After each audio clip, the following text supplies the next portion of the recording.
ప్రియమైన ఆంధ్ర ప్రజలారా, మనం సహజంగా వాచ్ కొనుక్కుంటే ఎంత ఎట్టు కొనుక్కుంటాం? 1000, 2000, 3000, 5000, 10,000 అంతకన్నా ఎక్కువ పెట్టి వాచ్ కొంటామా? పోనీ ఎవరికైనా గిఫ్ట్ ఇచ్చేటప్పుడు అంతకన్నా ఎక్కువ పెట్టిస్తామా? ఒకసారి ఆలోచించండి.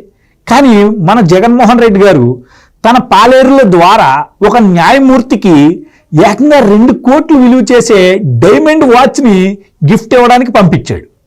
అయితే వాళ్ళు పట్టుకెళ్ళి ఆ వాచ్ గిఫ్ట్ ఇచ్చే సమయంలో అక్కడ న్యాయమూర్తి ఏమన్నాడో ఎన్ని మనం చర్చించుకునే ముందు అసలు జగన్మోహన్ రెడ్డి ఈరోజు ఎన్ని కోట్లకు పడగలెట్టకపోతే, అంటే ఎంత ప్రభుత్వ సొమ్ము పందికొక్కులా తినకపోతే ఈరోజు అలా 2 కోట్లు విలువ చేసే వాచ్లు గిఫ్ట్కి ఇస్తాడో సార్ ఆలోచించండి. అసలు వాచ్ గిఫ్ట్గా ఇవ్వాల్సిన పరిస్థితి ఎందుకు వచ్చింది? అయితే కరోనా సమయంలో మనందరికీ తెలిసిందే, 2021 ఆ టైంలో ప్రభుత్వ వ్యతిరేకంగా చాలా తీర్పులు వచ్చేస్తున్నాయి. ఎందుకంటే ప్రభుత్వం అనేక ఉల్లంఘనలకు పాల్పడుతుంది కదా.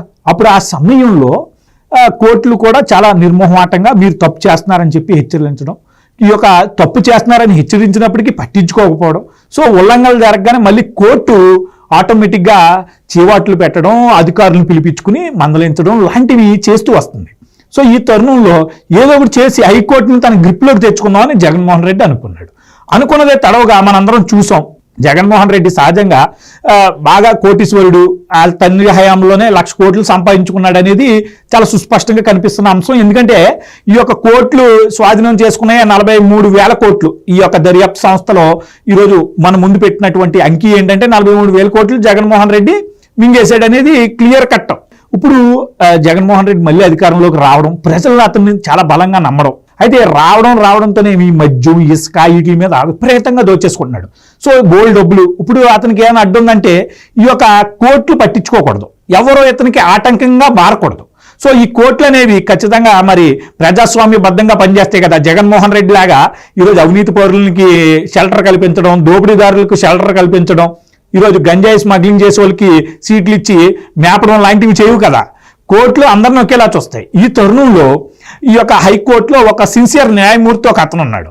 అయితే అతను వ్యతిరేకంగా తీర్పు ఇచ్చేస్తున్నాడు. అది ఏంటంటే జగన్మోహన్ రెడ్డికి నచ్చట్లేదు. ఈ న్యాయమూర్తి తన బంధువుల పెళ్లికి అని చెప్పి తన నార్త్ ఇండియా వెళ్ళాడనమాట. అంటే వాళ్ళ యొక్క ఊరు వెళ్ళాడు. ఆ ఊరు ఇతను ఆ పెళ్లికి అటెండ్ అయిన తరుణంలో పిలవకుండా ఇద్దరు మన రాష్ట్రం నుండి, వాళ్ళు ఎవరో తెలుసా మీకు? ఒకరేమో ఈరోజు రాజ్యసభ సభ్యుడు వేమిరెడ్డి ప్రభాకర్ రెడ్డి, అంటే వైసీపీ పార్టీ నుండి రాజ్యసభ సభ్యత్వానికి ఎన్నికైనటువంటి వ్యక్తి. మరొకరు ఎవరో తెలుసా మీకు? టీటీడీ ఈఓగా ఉన్నటువంటి ధర్మారెడ్డి. అంటే వీళ్ళిద్దరిది మామూలు పొజిషన్ కాదు. వీళ్ళిద్దరూ అసలు మనం సహజంగా ఎవరైనా ఇన్విటేషన్ ఇవ్వకపోతేనే పెళ్లికి వెళ్ళాం, అది మన సొంత బంధువుల్లోనే మనం అంత ఈగోకి వెళ్తాం. అలాంటిది పిలవని పెళ్లికి వెళ్ళిపోయి అక్కడ ఈయన ఎప్పుడు ఖాళీ దొరుకుతాడా, ఈయన ఎప్పుడు రూమ్లోకి వెళ్తాడా అని వెయిట్ చేసి ఆ యొక్క టైం చూసుకుని ఆయన ఒక రూమ్లోకి వెళ్ళగానే ఇలా మీకోసం ఇలా టీటీడీ ఈఓ గారు వచ్చారు, ఈరోజు రాజ్యసభ సభ్యులు వచ్చారనగానే కోర్టు వారు ఏమనుకుంటారో రమ్మనండి లోపలికి అంటారు కదా.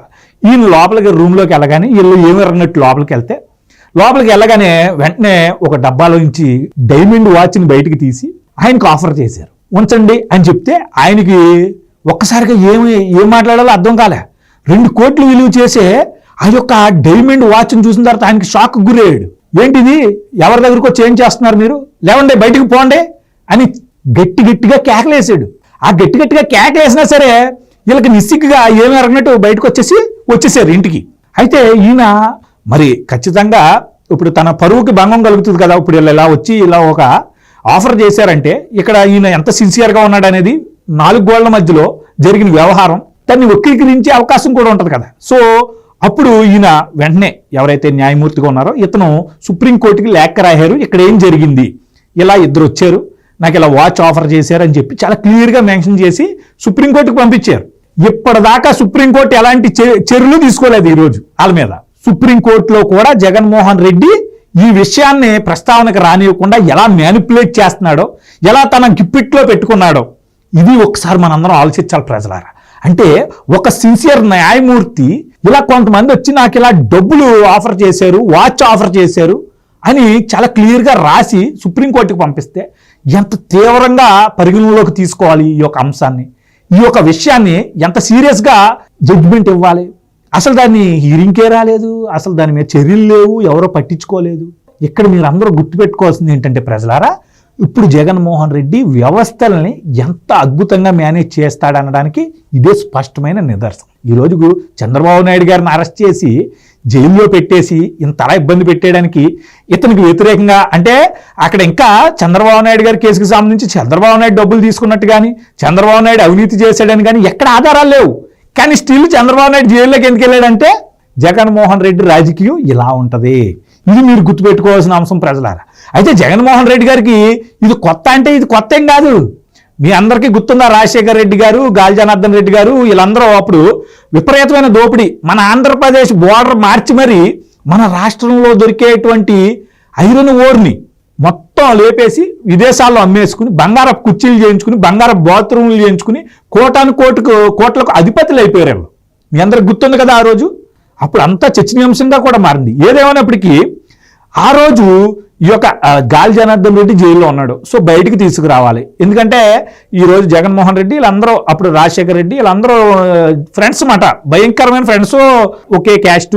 సో ఏం చేశారంటే వీళ్ళకోలాగా బెయిల్ బయటకు రావాలి. అయితే ఏసీబీ కోర్టు జడ్జిగా ఉన్నటువంటి పట్టాభి రామారావు గారని ఒక అతను ఉన్నారు. అయితే అతని దగ్గరికి బేరం వెళ్ళింది. 10 కోట్లు ఇస్తాం, 15 కోట్లు ఇస్తాం అని చెప్పి బేరం వెళ్ళింది. బేరం వెళ్తే ఆయన పట్టాభి రామారావు గారు అనే వ్యక్తి అతను చాలా సిన్సియర్ ఆఫీసర్, అసలు దేనికి ప్రలోభాలకి గురి అవ్వడమాట. అతను కూడా డోంట్ కేర్ అన్నట్టు గెట్ అవుట్ అని చెప్పి వాళ్ళని వ్యతిరేకించాడు. అయినప్పటికీ వీళ్ళు ఏదోలాగా తీర్పు అనుకూలంగా తెచ్చుకోవాలనుకుని ఈ పట్టాభి రామారావు గారి అబ్బాయి అంటే కుమారుణ్ణి ప్రలోభాలకు గురి చేసుకుని అతనికి ఆఫర్ చేసి మనీ అతను వాళ్ళ గిప్పెట్లోకి తెచ్చేసుకుని ఇతను కొడుకు ద్వారా అతనికి ఒత్తిడి తీసుకొచ్చి పట్టాభి రామారావు గారి ద్వారా ఈరోజు బెయిల్ తెప్పించేసుకున్నారు. కొడుకు మించిన ఆస్తి ఉంటుంది తండ్రికి, కొడుకు ఆనందంగా ఉండటమే తనకి కావాలి. అయినప్పటికీ అతను ఇవ్వకుండా తీర్పైనా మరి కొడుకు చచ్చిపోతానని బెదిరించాడో మరి ఏం చేశాడో తెలియదు. కానీ సిన్సియర్గా ఉన్నటువంటి ఆ న్యాయమూర్తి గారు కూడా ఆ రోజు ఈ యొక్క సంఘటన బయటికి రాగానే ఉరేసుకుని చచ్చిపోయారు. అంటే మీరు ఆలోచించండి, చచ్చిపోవడానికి కూడా సిద్ధపడ్డాడంటే అతను ఎంత సిన్సియర్ ఆఫీసరో. ఆఫీసర్ కాదు, న్యాయమూర్తి. ఒకసారి మనందరం అర్థం చేసుకోవాలి కదా. ఇదంతా ఆ విషయాన్ని ఆ రోజు జేడి లక్ష్మీనారాయణ గారు, ఇప్పుడు మనందరికీ తెలుసు, మీడియా ముందుకు వచ్చి మాట్లాడుతూ ఉంటున్నారు కదా, మాజీ ఐపీఎస్ అధికారి. ఆయన అప్పుడు ఇలా ఈ కేసుని ఛేదించడం, ఈ కేసులో జగన్మోహన్ రెడ్డి గారిని రోడ్డుకి లాగడం లాంటివి చేశారు. అయినా ఏదేమైనప్పటికీ ఇక్కడ మనందరం ఆలోచించాల్సింది ఏంటంటే ప్రజలారా, జగన్మోహన్ రెడ్డి గారు ఈరోజు విపరీతమైన దోపిడీ చేస్తూ వ్యవస్థను మేనేజ్ చేస్తూ వీళ్ళ అక్రమాలను కప్పిపుచ్చే విధంగా ఇలా అద్భుతంగా స్ట్రాటజీ చేస్తూ ముందుకు సాగుతూ ఉంటారు. వీళ్ళని ఏం చేయలేని, అంటే ఏంటో అంటారు కదా, చాలా సుప్రీం పవర్ అయిపోయారని.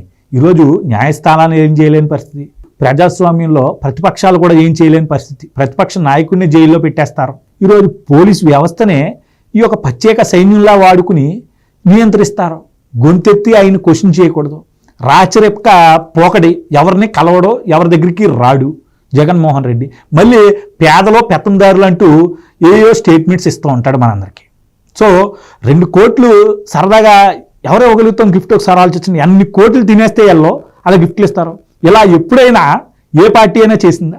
జగన్మోహన్ రెడ్డి అనే వ్యక్తి ఈరోజు మనం అధికారం ఇవ్వడం ద్వారా అలా రోజు రోజుకి రాజకీయ అతీత శక్తిలా తయారయ్యి ఈరోజు ఏదైనా మ్యానిపులేట్ చేయగలుగుతున్నాడు. సో మంచి బ్రతకాలంటే మనందరం ఏం చేయాలి ప్రజలారా? మనందరం మంచి వైపు నిలబడాలి, కానీ చెడు వైపు నిలబడతామా? ఒకసారి ఆలోచించండి. కోర్టుని బెదిరించాడు, మనందరికి గుర్తుంది కదా. ఏంటి ఆ రోజు వ్యతిరేకంగా తీర్పులు ఇస్తున్న సమయంలో హైకోర్టుని ఫుడ్ కోర్టు అంటూ న్యాయమూర్తుల్ని బెదిరించడం, బ్లాక్మెయిల్ చేయడం, సోషల్ మీడియాలో పోస్టులు పెట్టడం.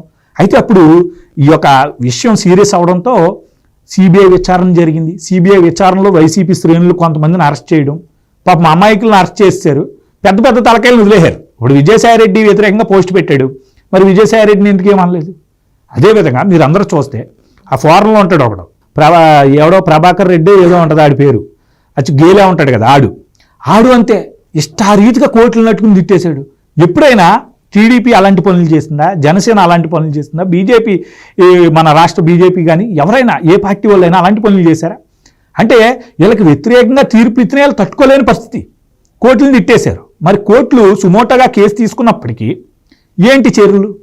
ఏదో 4 అరెస్ట్ చేసేసి చేతులు దులిపేసుకున్నారు. అంటే అక్కడ కూడా ఈ యొక్క వీళ్ళ మీద చర్యలు కూడా తీసుకోలేని స్థాయిలో వీళ్ళ మ్యానిపులేషన్స్ జరుగుతున్నాయి. ఇలా అధికారాన్ని తన గుప్పెట్లో పెట్టుకుని చాలా అద్భుతమైన ప్రణాళికలతో ముందుకు సాగుతున్నాడు. సో ఈరోజు పెద్ద పెద్ద వ్యాపారవేత్తలతో అదానీ, అంబానీ వాళ్ళతో స్నేహాలు, మన రాష్ట్రంలో ఉన్నటువంటి విలువైన భూములు, ఈరోజు స్టీల్ ప్లాంట్లు, పోర్ట్లు, భవనాలు అన్నీ రాసిచ్చేయడం, ప్రభుత్వంలో ఏ అయితే మిగిలిన భూములు ఉంటాయో అన్నింటిని తాకట్టు పెట్టుకుని అప్పులు తెచ్చేసుకోవడం. ఈరోజు ఆయన బాగుంటున్నాడు, ఆయన కంపెనీలు వేరే రాష్ట్రాల్లో పెట్టుకుని ఇక్కడ ఎందుకు పెట్టుకోవడంటే రేపొద్దున అధికారం మారితే ఇక్కడ మడతేస్తారు కాబట్టి వేరే రాష్ట్రాల్లో పెట్టేసుకుని మీ ఎవరికి డౌట్ రాకుండా ఒక అద్భుతమైన కార్యాచరణతో ముందుకు సాగుతున్నాడు. ఈ సాక్షి పత్రిక డైరెక్ట్గా వాలంటీర్లు పేపర్ కొనాలని చెప్పి ప్రభుత్వ సొమ్ము డైరెక్ట్గా ఆయన అకౌంట్లో వేసేయడం. సో ఆయన బాగున్నాడు, మీరు అందరూ అర్థం చేసుకుంటే ఆయన బాగున్నాడు. ఇలా కోట్లు పడగెట్టేసి చాలా అద్భుతంగా ఉన్నాడు. రాష్ట్రం మీద ప్రేమ ఉన్న మాలాంటి వాళ్ళు మాత్రం బాధపడుతున్నాం. ఇంకా మీకు అర్థం అవ్వకపోతే ఇంకా మేము ఎవరికి చెప్పలేని విషయం. ఎందుకంటే ఈరోజు వలసవాదం విపరీతంగా పెరిగింది. ఈ రాష్ట్రం నుంచి వేరే రాష్ట్రానికి యువత కానీ ఉపాధి కోసం, ఉద్యోగం కోసం, ఈరోజు చదువుకోవడం కోసం కూడా పరిగెత్తాల్సిన పరిస్థితి. అంటే క్వాలిటీ ఎడ్యుకేషన్ కూడా ఈరోజు మిస్ అయ్యాం. ఒకప్పుడు గుంటూరు, కృష్ణా అంటే ఒకప్పుడు ఎడ్యుకేషన్ హబ్స్ అయ్యి అక్కడికి వచ్చి ప్రజలందరూ చదువుకుని వెళ్ళేవారు. హాస్టల్స్ కూడా కలకల్లాడేవి. ఇప్పుడు ఏం ఆడుతున్నాయి చెప్పండి? ఈరోజు ఎవరు బాగున్నారు? ద ప్రైమ్ సిటీస్గా ఉన్నటువంటి ఆంధ్రప్రదేశ్లో ఈ విజయవాడ, గుంటూరు, రాజమండ్రి, ఈ యొక్క కాకినాడ, మనం వైజాగ్, ఈ సిటీస్ నుంచి కూడా మైగ్రేట్ అవుతున్నారంటే జనం ఎంత దయహీనమైన పరిస్థితి మనకి ఈరోజు మన రాష్ట్రంలో ఉన్నదనే దాన్ని మీరు అందరూ అబ్జర్వ్ చేయాలి. ఇక్కడ మనం నష్టపోతున్నాం, మన రాష్ట్రం నష్టపోతుంది. మరి చంద్రబాబు నాయుడు గారు స్టీల్ ప్లాంట్ తన అధికారంలో అమ్మేసుకోవచ్చు కదా, ఎందుకు అమ్మలేదు? అంటే చంద్రబాబు నాయుడు ఉన్నప్పుడు తన సిన్సియర్ పర్సను, తను మనం కొనలేమనే కదా వాళ్ళు ఆ రోజు ఆ మూవీ వేయలేకపోయారు. ఆ రోజు అతన్ని కనీసం టచ్ చేయలేకపోయారు కదా. చంద్రబాబు నాయుడు ఉన్నప్పుడే కదా మన పోలవరం ముంపు ప్రాంత వాళ్ళన్నీ మన చేతిలో తీసుకురాగలిగాడు. రాష్ట్రం పట్ల చిత్తశుద్ధి ఉండబట్టే కదా ఆయనకి. ఇవన్నీ మీరు అబ్జర్వ్ చేయాలి ప్రజలారా. ఎల్లవేళలా ఈ కులం మతం ఈక్వేషన్లో మీరు పడ్డారా రాష్ట్రం నష్టపోద్ది. ఈరోజు జగన్మోహన్ రెడ్డి అందరినీ మేనేజ్ చేసేయగలను, ఈరోజు డబ్బుతో ఏదైనా చేసేయగలను అనే స్థాయిలో వెళ్తున్నాడు. నాకు ఎదురు లేదు అనే విధంగా వెళ్తున్నాడు. ఎదురు లేని వ్యక్తి అయినా ఎంత గొప్పోడైనా ఎదురు దెబ్బ తగులుతుంది. కాలం సమాధానం చెప్తుంది. కాలం సమాధానం చెప్పేలోపే మనం కూడా రిలీజ్ అయ్యి ఇలాంటి వ్యక్తుల్ని మనం ఆపాలి. ఆపినప్పుడే మన రాష్ట్రం రాబోయే రోజుల్లో సస్యశ్యామలం అవుద్ది, అభివృద్ధి వైపు దూసుకుపోద్ది. సో మీరందరూ ఆలోచించి ముందుకు సాగాలని మనస్ఫూర్తిగా కోరుకుంటూ మీ శ్రేయోభిలాషి సుబ్బు.